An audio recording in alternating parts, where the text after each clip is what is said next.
This is sir Wasim with another lecture. आज का हमारा जो टॉपिक है ये पार्ट 2 है। पार्ट 1 मैं पहले ही अपलोड कर चुका हूँ इस पास पेपर की। This is paper 2023 May June unit 1-2। Okay, हमने इसका क्वेश्चन नंबर 1 से लेकर क्वेश्चन नंबर 20 तक जो है हमने एमसीक्यूज़ कर लिए थे और मैंने अपने लास्ट लेक्चर में इसको अपलोड किया हुआ है। तो आप लोग चाहें तो वीडियो पर जाकर देख लीजिएगा इसको। तो आज जो है हम लोग 21 से लेकर इंशाल्लाह ताला पूरे 40 एमसीक्यूज़ कंप्लीट कर लेंगे। So let's start. 21 MCQ number is the diagram shows the light incident on the straight edge of a semicircular glass block after passing through it. Which diagram shows the refraction and angle of incidence equal to the critical angle? ठीक है, तो इसने क्या बोला हुआ है, एक glass दिया हुआ है आपको और सेमी सर्कुलर दिया हुआ है, इसके अंदर से रे ऑफ लाइट पास हो रही है और क्वेश्चन जो बोल रहा है भाई ये रिफ्रैक्शन हो रही है और आप ये बताइए कि वो कौन सा एंगल ऑफ इंसिडेंस है जो क्रिटिकल एंगल पे बन रहा है। तो देखिए, क्रिटिकल एंगल की डेफिनेशन आपके दिमाग में होनी चाहिए। पहले क्या चीज़ होती है थी क्रिटिकल एंगल, होती क्या definition? The angle of incidence at which angle of refraction becomes 90 degree is called critical angle.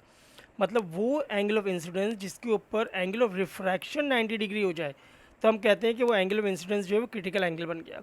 तो अगर हम आप इसका ऑप्शन ए देखें तो ऑप्शन ए में आपके पास बिल्कुल ये 90 डिग्री पर आ रही है, लिहाजा इसमें तो कुछ भी क्रिटिकल एंगल नहीं है। हमने ये चेक करना है कि ये वाला एंगल 90 डिग्री कब बनता है। दिस एंगल, जो एंगल नॉर्मल और एंगल ऑफ रिफ्रैक्शन पर आ रहा है। तो हम इसको जल्दी से, मैं ज़रा सा कलर चेंज कर लूँ इसका, ठीक है। तो अच्छा ओके, बी पार्ट देखते हैं। बी में इंसिडेंट रे हमारे पास ये आ रही है और ये जब रिफ्लेक्ट होती है this is angle of refraction जो कि 90 डिग्री नहीं है, लिहाजा ऑप्शन बी भी हमारे पास कट हो गया। सी पार्ट भी देखते हैं। सी पार्ट में देखते हैं नॉर्मल और एंगल ऑफ रिफ्रैक्शन में 90 डिग्री बना, yes this is the right option. तो हमारे पास सी ऑप्शन जो है वो हमारे पास राइट ऑप्शन है, क्योंकि इसके अंदर एंगल आई जो है ये क्रिटिकल एंगल इसलिए बन रहा है कि एंगल ऑफ आर जो है ये 90 डिग्री हो गया हमारे पास। ओके, तो डेफिनेशन के लिहाज से हमने इसको काम किया कि जब भी याद रखिए एंगल आए, वो एंगल आए जिस पर एंगल आर 90 डिग्री हो जाए, तो उस एंगल आई को यानी कि इंसिडेंट एंगल को हम क्रिटिकल एंगल भी कहते हैं। Okay, 22 which radioactive isotope can be use to measuring cracks और फ्लॉज इन मेटल कंपोनेंट्स। हमने क्या पूछ रहे हैं ये कि बताइए कौन सा वो रेडियो एक्टिव आइसोटोप है जो क्रैक्स और फ्लॉज को किसी भी मेटल कंपोनेंट कर आइडेंटिफाई करता है या उसको उस चीज़ को हम रिमूव करने के लिए इस्तेमाल करते हैं। तो देखिए, याद रखिए पहले कि मेटल कंपोनेंट है। मेटल कंपोनेंट का मतलब ये है कि अगर हम ऑप्शन पहले पढ़ ले, देखिए आपका क्या, एमर्शियम 241 एंड अल्फ़ा एमिटर। देखिए अल्फ़ा पार्टिकल तो हो ही नहीं सकते, क्योंकि अल्फ़ा पार्टिकल तो पीस ऑफ पेपर से भी स्टॉप हो जाते हैं, लिहाजा alpha particle cannot pass through a piece of paper, लिहाजा अल्फ़ा पार्टिकल्स तो हम यहाँ से कट कर देंगे क्योंकि ये ऑप्शन में हो ही नहीं सकते। तो ए और सी जो है हमारे पास वो कट हो गए। अब बी और डी में से कोई एक पॉसिबल जो हो सकता है। B is cobalt 60 a gamma emitter with a half life of 5 years. चलो सही है, इसकी हाफ लाइफ 5 ईयर्स है। अब डी पढ़ लेते हैं। Barium 137 a gamma emitter with the half life of 3 minutes. देखिए याद है कि मेटल कंपोनेंट है तो जो इतनी शॉर्ट हाफ लाइफ होगी वो उतना ही उसके लिए एरर लेकर आएगा, यानी कि रीडिंग करेक्ट नहीं देगा। लिहाजा 3 मिनट शॉर्ट हाफ लाइफ बहुत ज़्यादा है, इसलिए हम क्या करेंगे 5 ईयर्स हाफ लाइफ वाला हमारे पर राइट ऑप्शन हो जाएगा। ठीक है, क्योंकि 3 मिनट्स देखिए हाफ लाइफ ना, जब आप किसी कंपाउंड में से इसको यूज़ कर रहे होंगे इसको डिटेक्ट करने के लिए, तो कंपाउंड के अंदर से आप उसकी क्रैकिंग को देखने के लिए ही आपके 3 मिनट लग जाएंगे। तो जब 3 मिनट जैसे ही गुजरेगा तो इसकी रीडिंग में खुद ब खुद फ्लक्चुएशन आ जाएगी और रीडिंग खुद ब खुद कम हो जाएगी, और जैसी रीडिंग कम होगी तो हमारे पास जो मेटल कंपोनेंट है उसकी हमारे पास करेक्ट रीडिंग नहीं आ पाएगी और हम सही से आइडेंटिफाई नहीं कर पाएंगे क्रैक्स है या नहीं। ठीक है जी, तो इसलिए हमने वो उस हाफ लाइफ वाले कंपोनेंट को ले रहे हैं या उस हाफ लाइफ वाले हम किसी रेडियो एक्टिव आइसोटोप को ले रहे हैं जिसकी हाफ लाइफ जो है ज़रा ज़्यादा है, मतलब ईयर्स में। ओके, 23 जो है, ultrasound is a type of sound wave that is not audible to a healthy human ear which range of frequencies contain only ultrasound. देखिए अल्ट्रासाउंड होती क्या है, पहले ऑडिबल साउंड देख लीजिए। ऑडिबल साउंड क्या होती हैं, जो 20 हर्ट्ज से लेकर 20 के हर्ट्ज के बीच में होती है, ठीक है, यानी 20 हर्ट्ज से लेकर 20,000 हर्ट्ज तक। ये वो रेंज है जो ऑडिबल रेंज है, यानी कि आपकी एयर्स के लिए हेल्दी है, ठीक है। लेकिन इससे कम वाली आपके ईयर्स के लिए नुकसानदेह तो नहीं है, बट आप उसको सुन नहीं सकते। बट इससे ज़्यादा वाली जो है ये अनहेल्दी है आपके लिए, जो कि आपके कान को डैमेज भी कर सकती है, ईयर ड्रम को। इसलिए आपने वो तमाम रेंज 20 के हर्ट्ज से ज़्यादा होगी, मोर देन होगी, वो आपके पास किस में आ जाती है, अल्ट्रासाउंड में आ जाती है। लिहाजा हम देखते हैं जल्दी से कौन सी रेंज यहाँ पर दी हुई है। 30 हर्ट्स नहीं, गलत हो गया जी, ये तो नहीं चाहिए। 3000 हर्ट 300 हर्ट्स ये भी नहीं है। 3 के हर्ट्स नहीं जी, 20 के हर्ट्स से मोर नहीं चाहिए। सो 30 के हर्ट्स यस, ये मोर देन 20 है, लिहाजा ये क्या अल्ट्रासाउंड में आ गई। Okay, now 24, what proves that a metal bar is a permanent magnet. देखिए परमानेंट मैग्नेट को आइडेंटिफाई करने के लिए हमेशा रिपल्जन मेथड होता है। हमेशा रिपेल देखते हैं कि रिपेल कर रहा है कि नहीं कर रहा, ठीक है, हम देखते हैं रिपेल करता है कि नहीं करता। तो देखिए अब हम करेंगे क्या, हमने चेक करना है। देख, जब किसी मेटल को मेटल के पास लाते हैं, सपोज ये एक मेटल है, सॉरी ये एक मैग्नेट है, ये नॉर्थ है, ये साउथ है।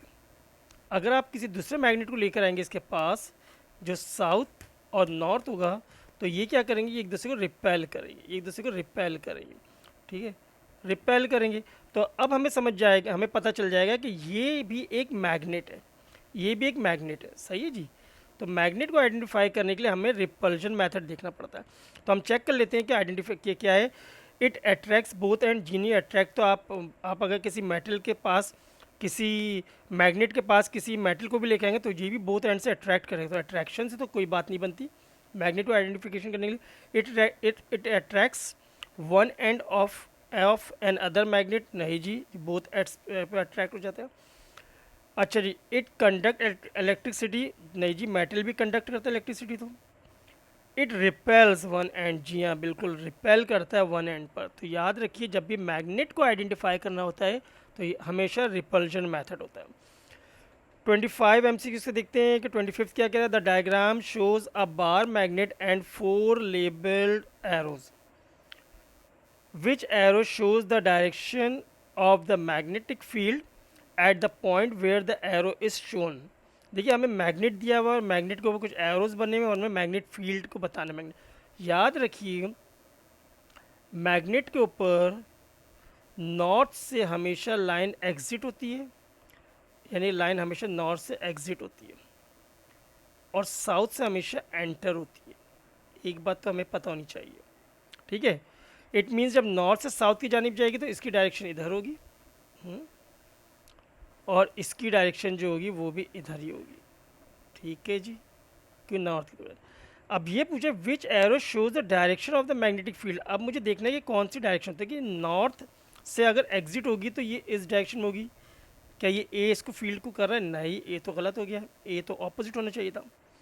अच्छा, जब ये नॉर्थ से यहाँ से आएगी इस डायरेक्शन में तो देखिए ये इसकी डायरेक्शन इधर होनी चाहिए, बट इसकी तो ऑपोजिट हो रही है, ये भी रॉन्ग हो गया। सी को देखते हैं, सी में जी ये यहाँ पर इस डायरेक्शन होनी चाहिए, ये भी गलत हो गया। और डी में अगर हम देखते हैं डायरेक्शन ऑफ मैग्नेटिक फील्ड इस डायरेक्शन में चाहिए, हाँ ये सेम आ रही दोनों, तो ये राइट ऑप्शन हो गया, ठीक है जी। आई होप आप लोगों को मेरी बात समझ आ रही होगी। और अभी तक आप लोगों में से किसी ने अगर प्लीज़ मेरे चैनल को सब्सक्राइब और लाइक शेयर नहीं किया है, so please do like subscribe to my channel. मैं इसी तरह की इंशाल्लाह इन्फॉर्मेटिव वीडियोस आपके लिए बनाता रहता हूँ, तो आप लोग ज़रूर देखा करें, उससे इंशाल्लाह आपको बहुत हेल्पफुल रहेंगे आपके लिए वो वीडियोस। ओके, तो आगे चलते हैं। 26 जो है question, a shoe become positively charge by friction when it rubs against a carpet. What happens as the shoe becomes charged? देखिए याद रखिए, जब भी कोई चीज़ चार्ज होती है तो उसके ऊपर इलेक्ट्रॉन आते हैं, ठीक है, और अगर वो चार्ज नहीं हो रही तो इलेक्ट्रॉन जा रहे हैं। तो जिसके ऊपर चार्ज आते हैं, जो चार्ज मटेरियल होता है उस पर हमेशा इलेक्ट्रॉन ट्रांसफ़र हुए होते हैं। तो अगर हम यहाँ देखते हैं अ शू बिकम पॉजिटिवली चार्ज, इसका मतलब शू के ऊपर कौन सा चार्ज आया है, पॉजिटिव चार्ज है, इसका मतलब इलेक्ट्रॉन यहाँ से चले गए। ठीक है, देखिए इलेक्ट्रॉन जब जाएंगे तो हमेशा नेगेटिव चार्ज आएगा, और इलेक्ट्रॉन जब आएंगे तो पॉजिटिव चार्ज आएगा, इलेक्ट्रॉन जाएंगे तो पॉजिटिव चार्ज नहीं आएगा, इलेक्ट्रॉन आएंगे तो नेगेटिव चार्ज आएगा, और इलेक्ट्रॉन जाएंगे तो पॉजिटिव चार्ज है। तो यहाँ पर शू जो है कैसे चार्ज हो गया, पॉजिटिवली चार्ज हो गया। तो इट मीन्स इसके ऊपर से इलेक्ट्रॉन चले गए, इलेक्ट्रॉन लूज़ किया इसने। और कहाँ पे इसको रब किया था, इसने कारपेट के ऊपर रब किया था, इट मीन्स इसके ऊपर कारपेट के ऊपर नेगेटिव चार्ज आ गया होगा। ठीक है, नेगेटिव चार्ज इस पे आ गया था, पॉजिटिव चार्ज शू पे आ गया। इसके अंदर शू पर से इलेक्ट्रॉन ट्रांसफ़र हुए कहाँ, टू कारपेट। तो हम देखते हैं ऑप्शन क्या है, negative electrons are transfer to carpet. देख लीजिए वही बात बोलती है कि negative electron from the shoe transfer to the carpet. It means कि ए ऑप्शन राइट ऑप्शन हो गया हमारा। मैंने अभी आपको यही बात बताई कि शू पर से इलेक्ट्रॉन मूव हुए और किसकी तरफ मूव हुए, कारपेट की तरफ मूव हो गए। तो ए राइट ऑप्शन हो गया हमारे पास। बी और सी देखते हैं, negative electrons are transfer to the shoe, नहीं नेगेटिव इलेक्ट्रॉन तो गए हैं, ट्रांसफ़र थोड़ी हुए हैं। इसके बाद पॉजिटिव इलेक्ट्रॉन मूव, नहीं जी, और पॉजिटिव तो मूव ही नहीं होते हैं, पॉजिटिव इलेक्ट्रॉन ट्रांसफ़र ये होते नहीं है, याद रखिए पॉजिटिव कभी मूव नहीं होते, ना ट्रांसफ़र होते हैं, सिर्फ नेगेटिव मूव होते हैं। 27 देखते हैं, a metal conductor is connected between the positive and negative terminal of the battery, which row gives the direction of the movement of a particle that flow in the conductor and their name। देखिए हमें बता रहा है कि भाई एक conductor है जिसको बैटरी से ज्वाइन कर दिया गया है, अब उसके ऊपर जो है नेगेटिव और पॉजिटिव टर्मिनल से उसको ज्वाइन कर दिया गया। अब ये पूछ रहे हैं कि कौन सी वो रो है जो बेस्ट डिस्क्राइब कर रही है कि क्या हो रहा है, कौन सा पार्टिकल मूव कर रहा है, उस पार्टिकल नाम बताना और डायरेक्शन बतानी है। तो पहले हम कहते हैं डायरेक्शन ऑफ मूवमेंट, हमें एक ये कॉलम दिया हुआ डायरेक्शन ऑफ मूवमेंट का, दूसरा नेम ऑफ पार्टिकल का। तो देखिए पार्टिकल जो होते हैं वो इलेक्ट्रॉन होते हैं, पहले बात हमारे दिमाग में जानी चाहिए। इलेक्ट्रॉन हमेशा मूव होता है बैटरी से, हमेशा बैटरी से इलेक्ट्रॉन मूव होता है। तो हम क्या करेंगे, पहले इलेक्ट्रॉन्स को शॉर्ट लिस्ट कर लेंगे। तो प्रोटॉन तो कैंसिल हो गया, ये तो प्रोटॉन कैंसिल हो गया। अब हमने चेक करना है क्या, देखिए जब हम कोई भी बैटरी लगाते हैं तो हमारे पास दो टर्मिनल होते हैं, एक बैटरी का पॉजिटिव टर्मिनल होता है, एक नेगेटिव टर्मिनल होता है। करंट जो फ्लो करता है वो पॉजिटिव टू नेगेटिव ट्रेवल करता है, करंट जो फ्लो करता है। ठीक है, ये रेजिस्टर हो गया कोई भी, करंट जो फ्लो करता है, करंट, ये करंट की डायरेक्शन होती है, करंट की। और इलेक्ट्रॉन्स जो होते हैं वो हमेशा नेगेटिव टू पॉजिटिव ट्रेवल करते हैं। ठीक है, इलेक्ट्रॉन की डायरेक्शन हमेशा opposite to the current direction होती है। ठीक है जी, तो अब बात ही समझ में आ गई हमें कि इलेक्ट्रॉन की मूवमेंट क्या होगी, नेगेटिव टू पॉजिटिव होगी, और इलेक्ट्रॉन होंगे तो हम पहले बी पढ़ते हैं, from positive terminal to negative terminal, जी नहीं, फ्रॉम नेगेटिव टू पॉजिटिव होते हैं, लिहाजा ये भी कट गया और हमारे पास option D is right option आ गया। ठीक है जी, आगे बढ़ते हैं। 3 identical cells are connected in parallel to a resistor, what is the advantage of using 3 cells in parallel rather than using a single cell। देखिए अगर एक सर्किट है, ये कह रहा है भाई एक सर्किट है, उस सर्किट के अंदर हमने एक सेल लगा दिया है पॉजिटिव नेगेटिव, और इस सेल को किसी भी, मान लीजिए हमने एक बल्ब से लगा दिया गया है। ठीक है, और ये बल्ब से ऑपरेट हो रहा है। अब वो कह रहा है कि भाई एक काम करते हैं कि इस एक सेल की जगह 3 सेल लगा लेते हैं पैरेलल में, तो क्या फ़ायदा होगा। देखिए अगर पहले बात समझ लीजिए, पहले अगर ये एक सेल है, सपोज़ इसकी रेटिंग जो है वो 1.5 वोल्ट का है और ये 2000 mAh का है, यानी कि 2000 मिली एम्पियर आवर का है, इसकी कैपेसिटी है।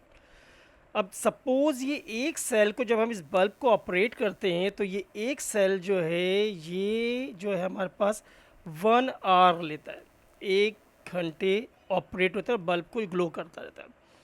अब अगर मैं ये करता हूँ कि भाई इसके ऊपर एक और सेल लगा देता हूँ सीरीज़ में, ठीक पैरेलल में, सॉरी, एक सेल और इसके साथ एक और सेल, यानी कि 3 सेल्स लगा देता हूँ, 3 सेल्स लगा देता हूँ सीरीज़ में। ठीक है जी, 3 सेल्स सीरीज़ में लगे, तो इससे फ़ायदा क्या होगा। देखिए पहली बात तो ये कि अगर ये एक सेल पे 1 घंटे ऑपरेट हो रही थी तो 3 सेल लगाने के ऊपर ये 3 आवर्स का इसका बैकअप बन जाएगा। 3 आवर्स यानी कि इसकी टाइमिंग जो है बढ़ जाएगी, ये कि बैटरी को लॉन्ग लास्ट हो जाएगी। पहला हमें फ़ायदा ये होगा कि इससे हमें पैरेलल लगाने से बैटरी की लास्ट जो होती है वो लॉन्गर हो जाती है, यानी कि हमारे पास एक सेल में जितनी देर चल रही होती है उसी लिहाज से वो मल्टीपल हो जाती है। अगर हम 2 सेल लगाएं तो डबल टाइमिंग हो जाएगी, 3 सेल लगा दें तो 3 टाइम्स हो जाएगी, 4 सेल लगा दें 4 टाइम्स हो जाएगी। एक ही हमें एडवांटेज होता है। दूसरा एडवांटेज होता है कि अगर कोई एक सेल ख़राब भी हो जाए बीच में से तो बाकी 2 सेल जो होते हैं उस सर्किट को ऑपरेट करते रहते हैं। दूसरा सेल भी ख़राब हो जाए तो ये एक सेल ऑपरेट करता रहता है, और हालत इतनी ख़राब हो जाएगी तीसरा भी ख़राब हो जाए तब तो भाई ये सर्किट जो होता है ये डिस्कनेक्ट यानी डिसकंटिन्यू हो जाता है। ठीक है जी। तो हमारे पास 2 एडवांटेजेस हमें आती हैं, एक तो लॉन्ग लास्टिंग होती है और दूसरी चीज़ ये कि अगर एक सेल डैमेज हो जाए तो बाकी जो रेस्ट ऑफ द सेल जो है वो सर्किट को ऑपरेट करते रहते हैं। तो अब हम ऑप्शन पढ़ लेते हैं। Each cell produce more energy. जी नहीं, एक सेल हर सेल में मोर एनर्जी तो नहीं हो जाती, जो सेल जितनी एनर्जी का होता है उतनी एनर्जी देता है, तो ये तो ऑप्शन गलत हो गया। ठीक है। Each cell supply more charge. More charge का मतलब है करंट बढ़ जाता है, नहीं जी करंट भी नहीं बढ़ता, ऐसा भी कुछ नहीं होता, बल्ब उसी पावर से ग्लो कर रहा होता है जिससे एक सेल से ग्लो कर रहा होता है। Each sale tax longer the discharge. Yes, timing बढ़ जाती है, बिल्कुल हर सेल जो होता है वो देर से डिस्चार्ज होता है। मतलब एक सेल जो 1 घंटे में ख़त्म हो रहा था, जब 3 सेल लगाते हैं तो वो हर सेल जो है वो अपनी टाइमिंग को 3 टाइम्स स्लो कर लेता है, मतलब ये कि वो थोड़ा टाइमिंग बढ़ा लेता है। और द ईएमएफ इंक्रीज, नहीं जी ईएमएफ वोल्टेज तो नहीं बढ़ता, वोल्टेज तो 1.5 वोल्ट ही रहता है। सही है जी, आई थिंक समझ आ गई होगी ये बात आपको। अच्छा, a student has 315 ohms resistors. She connects the resistor together in different arrangement. What is the minimum resistance and what is the maximum resistance of the arrangement that the student can produce? अब भाई 3 registers दिए हुए हैं, एक register ये हो गया, एक रजिस्टर ये हो गया, एक रजिस्टर ये हो गया। हमारे पास 2 तरह के कॉम्बिनेशन होते हैं, एक सीरीज़ और एक पैरेलल। तो सपोज़ हमने सीरीज़ कॉम्बिनेशन देख लेते हैं, ये 15 है, ये भी 15 ओम्स है, ये भी 15 ओम्स है। तो अगर हम सीरीज़ की प्रॉपर्टी पढ़ते हैं तो सीरीज़ कॉम्बिनेशन में हमेशा सारे रजिस्टर ऐड हो जाते हैं, तो आर टोटल जो हो जाती है वो आपके पास 15 + 15 + 15, तो हमारे पास 45 ओम्स जाती है। एक कनेक्शन जो होता है अगर हम पैरेलल लगाते हैं, यानी कि ये मैक्सिमम हमें रेजिस्टेंस मिल सकती है किसी भी एक 15 ओम रजिस्टर, 15 ओम रजिस्टर को अगर हम लगाते हैं सीरीज़ में, और अगर हम पैरेलल लगा देते हैं हम इन्हीं को पैरेलल यानी कि एक के ऊपर दूसरी, जिसके अंदर हमारे पास कुछ इस तरह का बनता है। तो पैरेलल में याद रखिएगा ये भी 15, ये भी 15, ये भी 15, तो पैरेलल में ये हो जाता है ये टोटल 3 टाइम्स कम हो जाते हैं। ठीक है। तो अगर हम देखेंगे इसको कि हमारे पास तीनों का टोटल कितना बनता है, तो हमारे पास 3 रजिस्टर हैं 15 ओम्स की, तो जब इनको पैरेलल लगाएंगे तो बेसिकली ये क्या है 3 टाइम्स कम हो जाएंगी, मतलब 5 ओम्स आ जाएगी एक से। ये आपके पास मिनिमम रेजिस्टेंस मिल सकती है। तो मैक्सिमम 45 मिल सकती है और मिनिमम जो है वो आपके पास 5 ओम्स मिल सकती है। तो अगर हम चेक करते हैं भाई इसमें ऑप्शन ए, जी नहीं रॉन्ग ऑप्शन। ऑप्शन बी में जी हाँ मिनिमम 5 है, मैक्सिमम 45 है, राइट ऑप्शन। और minimum 15 not possible, minimum 15 not possible. ठीक है जी। जब भी याद रखिए सीरीज़ में कनेक्शन होता है, रेजिस्टर्स लगाए जाते हैं, तो सब सारी रेजिस्टेंस को ऐड कर दिया जाता है, हमारे पास आंसर आ जाता है अगर सेम रेजिस्टर्स है। ठीक है। लेकिन अगर पैरेलल में आप इसको लगाते हैं तो वही सेम रेजिस्टर्स हैं, तो आप उन सबको प्लस करिए, वो एक रेजिस्टर जो दिया हुआ उसको 3 टाइम्स कम कर दीजिए। ठीक है। उसका 1/3 निकाल लीजिए, आपके पास जो आंसर आएगा वो एक रेजिस्टेंस यानी टोटल सर्किट जो हो वो इतनी रेजिस्टेंस प्रोड्यूस कर रहा होगा।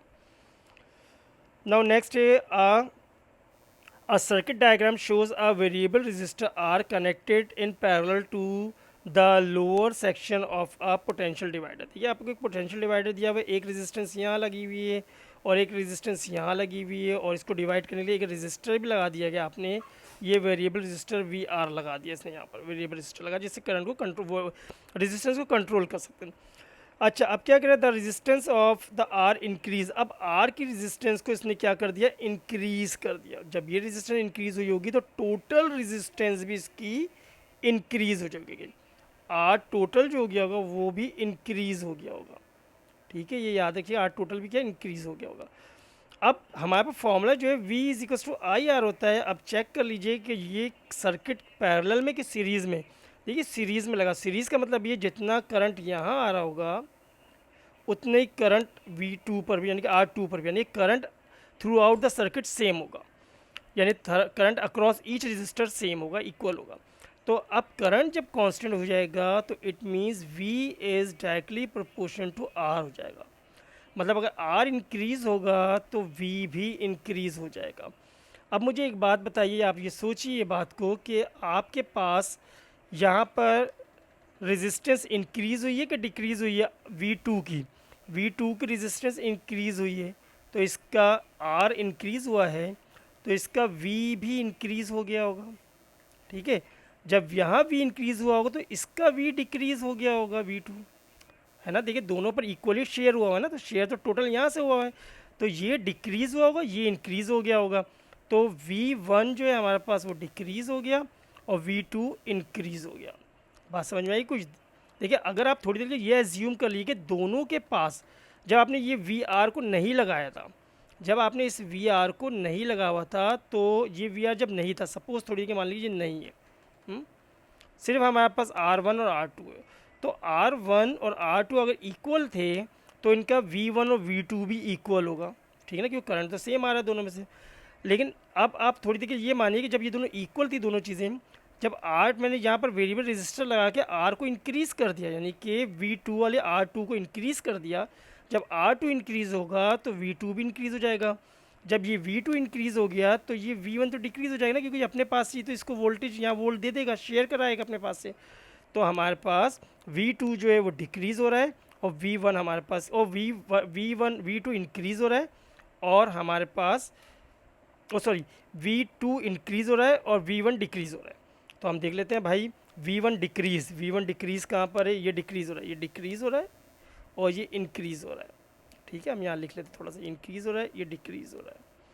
तो अब पहले V1 को देखते हैं, V1 डिक्रीज़ में A और B है और हम V2 इंक्रीज़, तो हमारे पास ऑप्शन बी राइट ऑप्शन है, ये कट जाएगा और ये दोनों तो ऑलरेडी कैंसिल हो गए। ठीक है जी, आगे बढ़ते हैं जल्दी से। The power consumption of a microwave oven is 1500 वाट। एक माइक्रोवेव ओवन है जो 1500 वाट के ऊपर ऑपरेट हो रहा है। The cost of 1 kilowatt hour of electrical energy is 24 cents. कह रहा है भाई अगर आप 1 किलो वाट एनर्जी यूज़ करते हैं तो आपको कितना बिल आएगा, 24 सेंट्स आपको देने पड़ेंगे उसके पैसे। मतलब एक तरह से बिल वाला हिसाब है। अच्छा जी, what is the cost of using the microwave oven for 10 minutes. अगर 10 मिनट्स तक इस ओवन को चलाते हैं तो बताइए कितनी हमारे पास कॉस्ट आएगी। तो पहले काम करते हैं, इस वाट को हम कन्वर्ट कर देते हैं किलो वाट में। तो 1500 को जब डिवाइड करेंगे 1000 से तो ये किलो वाट में कन्वर्ट हो जाएगा। ठीक है, ये किलो वाट में कन्वर्ट हो जाएगा। तो हम इसको डिवाइड किया तो मेरे पास क्या वैल्यू आ गई, यहाँ से इसकी वैल्यू जो आ गई वो आ गई 1.5 किलो वाट। अब इस टाइम को भी आवर्स में कन्वर्ट कर देते क्यों, हमें किलो वाट आवर्स में चाहिए, क्योंकि किलो वाट आवर में पावर रेटिंग हुई है। तो हम क्या करते हैं, 10 मिनट्स को इससे मल्टीप्लाई करते हैं। तो 1.5 को मल्टीप्लाई कर देंगे 10/60, क्योंकि हमने मिनट को आवर्स में कन्वर्ट कर रहे हैं। तो जब हम इसको कन्वर्ट करेंगे तो 0 0 कैंसिल हो गया और जब इसको डिवाइड करते हैं तो मेरे पास आ जाएगी 0.25635। ठीक है, ये बन गया आपके पास किलो वाट आवर। मतलब इस माइक्रोवेव ने 10 मिनट्स तक चलने में कितनी एनर्जी लिए, kilowatt hour electrical energy consume की है। तो अब मुझे मालूम है कि 1 किलो वाट आवर की कॉस्ट है कितनी, 24 सेंट्स। ठीक है, तो 0.25635 0.25 किलो वाट आवर की कितनी हो जाएगी, x हो जाएगी, मैंने x मान लिया इसको। तो जब हम इसको क्रॉस मल्टीप्लाई करते हैं तो x इज इक्वल्स टू हो जाएगा मेरे पास 24 इंटू 0.25, और जब इसको फर्दर सॉल्व करते हैं तो x की वैल्यू मेरे पास आ जाएगी 6 सेंट्स। तो मेरे पास जो आंसर आ रहा है वो 6 सेंट्स आ रहा है। तो हम देखते हैं ऑप्शन हमारे पास है यस, ऑप्शन ए 6 सेंट्स आ रहा है। तो देखिए अगर हम ये देखते हैं 1 किलो वाट आवर की वैल्यू 24 है ना, तो मेरे पास तो एक का फोर्थ पार्ट है, यानी कि 0.25 है ना, 0.25 मतलब चौथा हिस्सा। तो हम इसका अगर 24 का चौथा हिस्सा निकालेंगे तो 0.6 सेंट्स बन जाएगा। ठीक है, आप लोग को कैलकुलेटर यूज़ कीजिएगा, बड़ा आराम से आपके पास कैलकुलेटर से इसकी वैल्यू आ जाएगी। आई होप आप लोग को ये बात समझ आओगी। कन्वर्जन सबसे पहला काम क्या करते हैं, वॉट को हम क्या करते हैं किलो वाट में कन्वर्ट करते हैं। जो हमने पहला काम ये किया, डिवाइडेड बाय 1000 करके हमारे पास किलो वाट में कन्वर्ट हो गया। फिर आपके पास जो भी टाइम है उसको आर में कन्वर्ट करके उससे मल्टीप्लाई कर दीजिए, ये मैंने किया हुआ है। जब मैंने इसे मल्टीप्लाई किया तो मेरे पास जो वैल्यू आई वो किलो वाट आवर्स में आ गई। अब यूनिटरी मेथड लगाया, सिंप्लीफाई किया, आंसर आ गया। Okay, next part 32, a coil of wire above a magnet is dropped. As the coil falls over the magnet an EMF is induced across the coil. देखिए coil इसके ऊपर गिर रहा है, जब ये कॉइल इसमें से पास होगा तो एक EMF जनरेट करेगा, इलेक्ट्रोमोटिव फोर्स यानी कि वोल्टेज प्रोड्यूस होगा, जो हमें दिखेगा किसी भी मीटर के थ्रू, या हम कहीं भी देख सकते हैं, जिससे हम छोटी मोटी सी इलेक्ट्रिसिटी से हम थोड़ा सा काम भी कर सकते हैं, बहुत छोटे छोटे से बल्ब जला सकते हैं। Okay, what does not effect the magnitude of EMF induce across the coil. कह रहा है बताइए वो क्या काम है जो EMF की वैल्यू के ऊपर कोई भी इफेक्ट नहीं डालेगा। Number 1, changing the number of the turn. जी नहीं जी, नंबर ऑफ टर्न को अगर हम बढ़ाएंगे तो EMF इंक्रीज हो जाएगा, नंबर ऑफ टर्न कम करेंगे तो EMF डिक्रीज हो जाएगा, लिहाजा ये तो इफेक्ट करता है, लिहाजा ये ऑप्शन कैंसिल हो गया। चेंजिंग द हाइट, अगर हम ज़्यादा ऊंचाई से गिराएंगे तो ये बहुत तेज़ी से पास करेगा इसके अंदर, और कम हाइट से गिराएंगे तो स्लो पास करेगा। तो स्पीड भी बड़ा मैटर करती है, स्पीड से भी EMF इंक्रीज और डिक्रीज होता है, तो ये भी इफेक्ट करेगा। Now changing the direction of the magnet so the north pole is at the bottom. अगर हम नॉर्थ को बॉटम पे ले आए, यानी कि हम इसको इस तरह से लगा दें कि मैग्नेट को साउथ ऊपर कर दें, नॉर्थ नीचे कर दें, तो कैसे इफेक्ट आएगा कुछ EMF की रीडिंग में? जी नहीं, कोई इफेक्ट नहीं आएगा इससे। देखिए direction of the current change हो जाएगा, लेकिन magnitude of the EMF change नहीं होगा। अगर वो 10 वोल्ट बना रहा था पहले, सपोज तो बहुत बड़ी वैल्यू बना ली मैंने, अगर सपोज वो 2 वोल्ट बना रहा था राइट साइड पर, तो अब क्या करेगा 2 वोल्ट बनाएगा लेफ्ट साइड पर, बस फर्क होगा, लेकिन मैग्नीट्यूड में कोई फर्क नहीं आएगा, डायरेक्शन ऑफ करंट चेंज आ जाएगा। हाँ भाई, ये वैल्यू जो है ये इफेक्ट डालेगी ज़रूर। अगर हम इससे करेंगे तो इससे इससे इससे कोई इफेक्ट नहीं आएगा, ठीक है, नॉट इफेक्ट होगा। अच्छा, फोर्थ भी देखते हैं, चेंजिंग द स्ट्रेंथ। स्ट्रेंथ से भी फर्क आएगा, स्ट्रेंथ इंक्रीज करेंगे तो EMF इंक्रीज हो जाएगा। ओके, नेक्स्ट पार्ट पे चलते हैं। The result of alpha particle scattering experiment gives evidence of for which the following. Number 1, देखिए अल्फा पार्टिकल का एक एक्सपेरिमेंट किया गया था पूरा, इसके उससे हमें क्या रिजल्ट पता चला था, रिजल्ट बता रहा है हमने किस चीज़ का एविडेंस मिला था, हम ये देखते हैं। क्या न्यूक्लियर फ्यूजन का? जी नहीं भाई, न्यूक्लियर फ्यूजन का तो कोई ऐसा नहीं मिला था हमें इसके अंदर। और न्यूक्लियर फ्यूजन तो बेसिकली क्या होता है, सन पर हो रहा होता है, और तो वहाँ से हमें कोई भी इससे नहीं मिला था। रेडियो एक्टिव डीके, ऐसा रेडियो एक्टिव डीके भी नहीं था।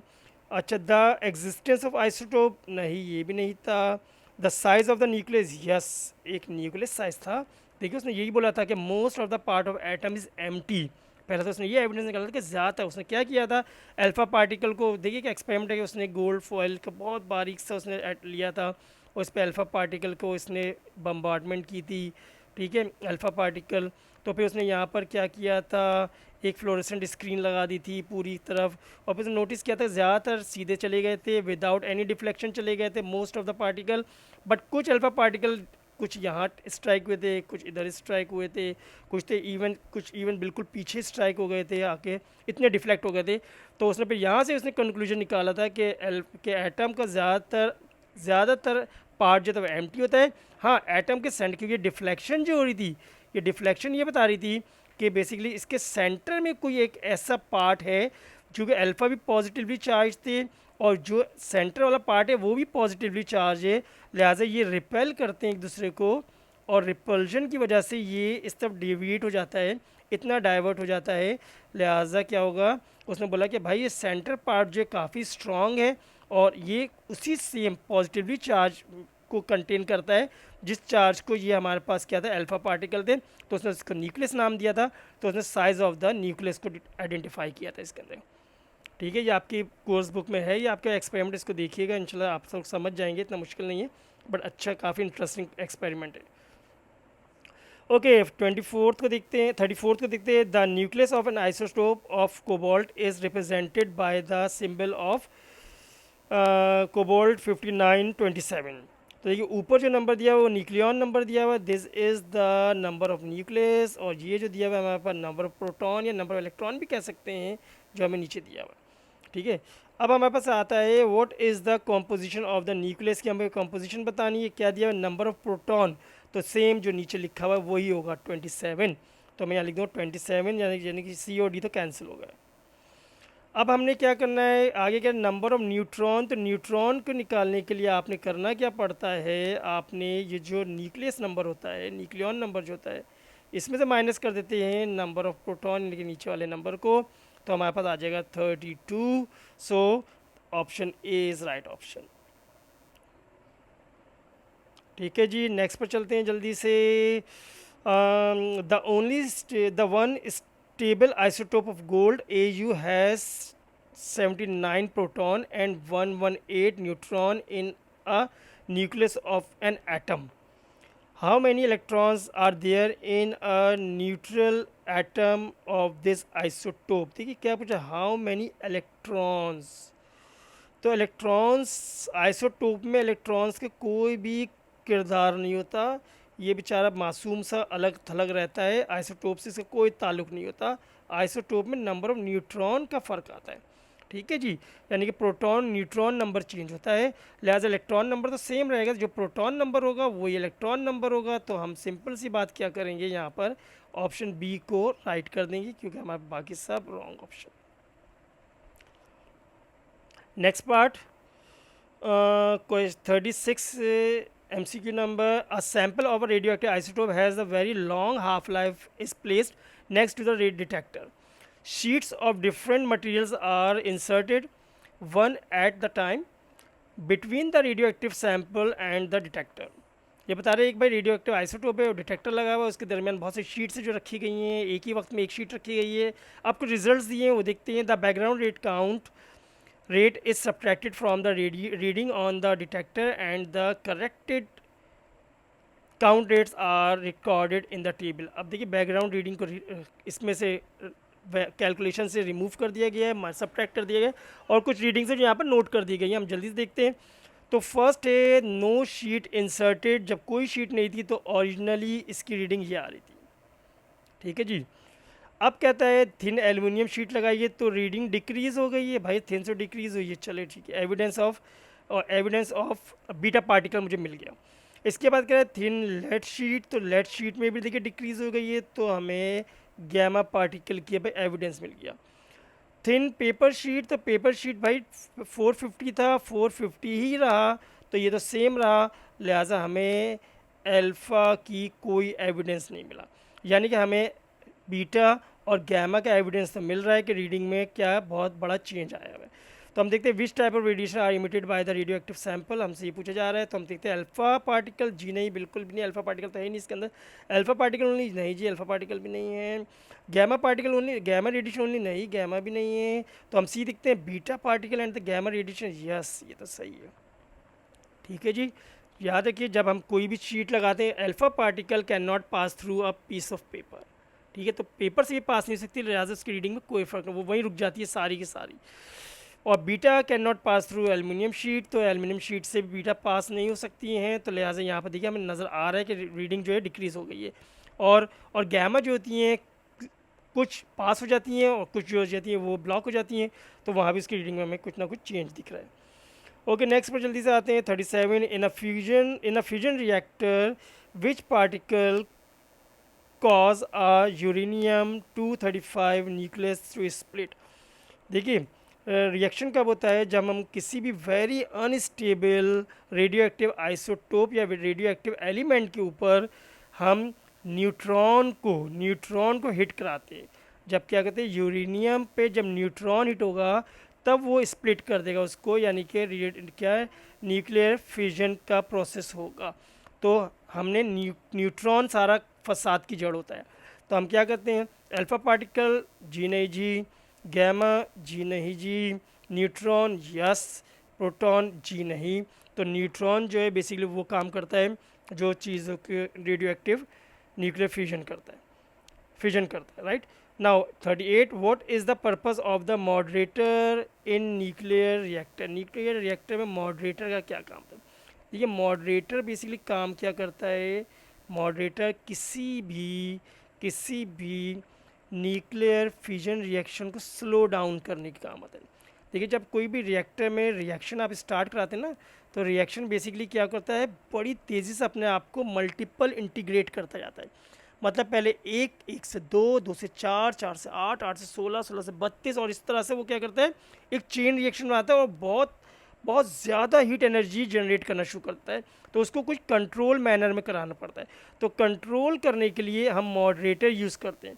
मॉडरेटर किस तरह कंट्रोल करता है कि जो भी न्यूट्रॉन को ना स्लो डाउन कर देता है, ठीक है, न्यूट्रॉन्स को स्लो करने का काम आता है, स्लो डाउन करता है, मॉडरेटर का काम ये होता है, ठीक है। अब हम देख लेते हैं ऑप्शन क्या है।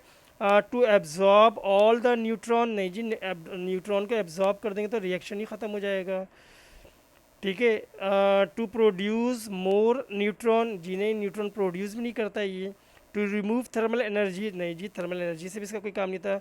To slow down neutrons in order to continue, जी हाँ, न्यूट्रॉन को स्लो डाउन करने का मतलब या चेन रिएक्शन कंटिन्यू रहे इसका। अच्छा, in which region of the electromagnetic spectrum does the sun radiate the most energy? सन जो ज़्यादा एनर्जी किस रीजन में करता है? तो याद रखिए, हमारे पास इंफ्रारेड रेडिएशन जो होती है उसमें ज़्यादातर आपके पास सन से रेज आती है, इंफ्रारेड रेडिएशन में। हम बाकी भी माइक्रोवेव, जिन्हें माइक्रोवेव में नहीं आती हैं, रेडियो वेव भी नहीं आती हैं, और एक्स रेज भी नहीं आती हैं।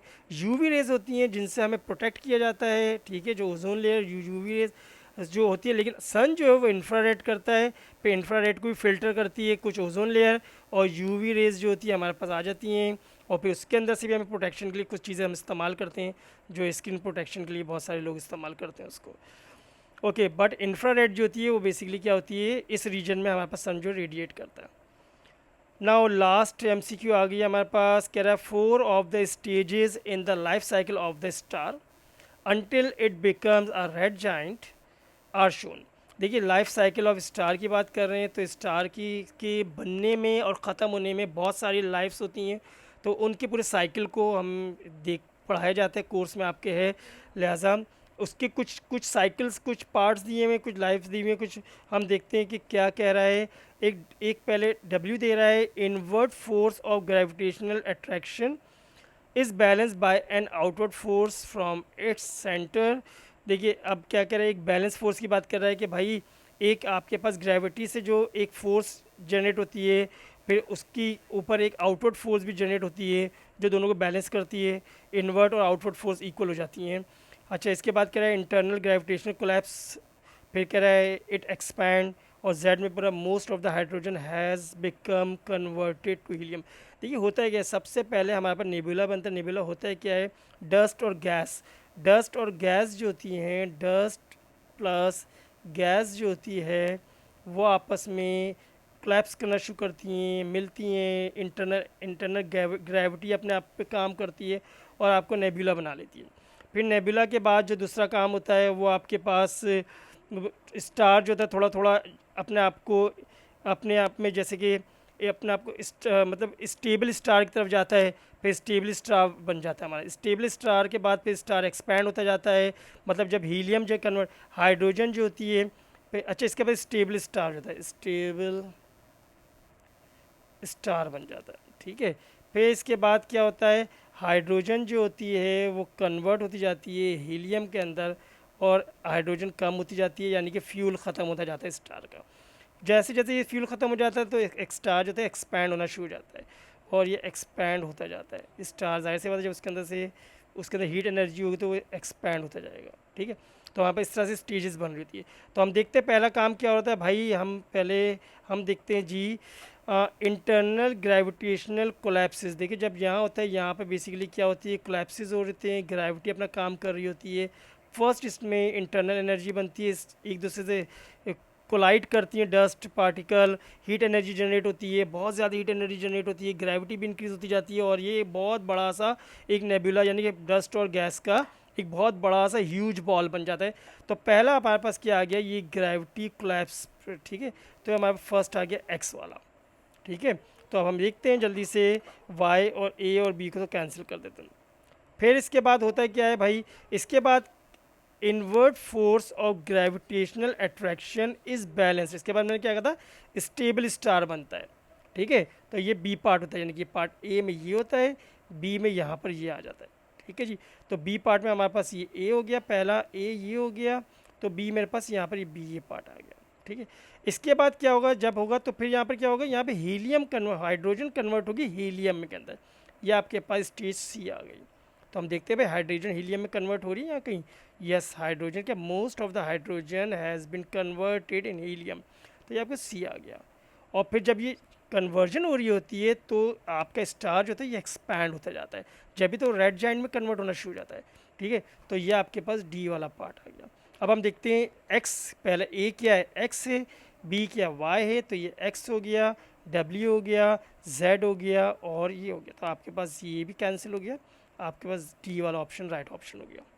होपफुली आपको ये बात समझ आ गई होगी, और आपको आज की मेरी वीडियो आप लोग को अगर अच्छी लगी तो please do subscribe to my channel, और लाइक और सब्सक्राइब भी कर दिए ताकि ज़्यादा से ज़्यादा लोगों को इससे फ़ायदा पहुँचे।